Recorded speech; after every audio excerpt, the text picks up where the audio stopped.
శ్రీమన్నారాయణ. ఓం అస్మద్ గురుభ్యో నమః. ఈ రోజు 18వ పాసురం. నిన్న 17వ పాసురంలో బలరాముడు లేపారు కదా.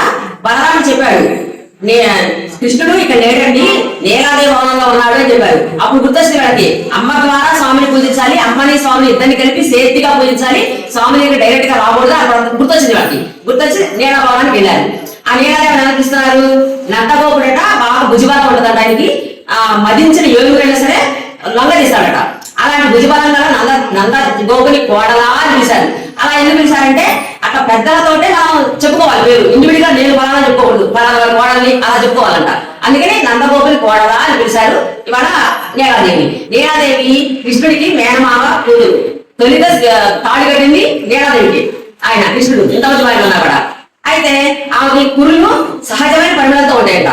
ఆమె గొంతు కోకిలల కన్నా కూడా గొంతు బాగుంటుందంట. కోకిలలు కూడా ఎవరి దగ్గర పాటించుకోవడానికి వస్తాయట. అలా వచ్చిన కోకిలలు అన్ని కూడా ఆ మాధవి, మీ దొడ్లో ఉన్న మాధవీల మీద వాలిపోయి ఉన్నాయమ్మా. అంతగా కూడా ఊరు మొత్తం కూడా కోళ్ళని లేచి అరుస్తా ఉన్నాయి. మేమేమో నీ బావ యొక్క నామాలని కీర్తిస్తా ఉన్నాము, లెగిసి రావమ్మా అని పిలిచారు. పిలిచిన తర్వాత రాత్రి పూట వాళ్ళు పూబొద్దుతో ఆడుకున్నారంట స్వామి అమ్మవారు. అమ్మవారికి తెలిసిందంట ఆ పూబొద్దు అమ్మవారి చేతిలో ఉందంట. ఆ చెయ్యి పట్టుకో పడుకుందంట.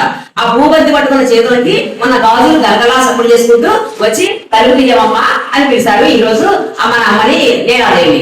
అయితే అలా ఎందుకు చెప్పారు?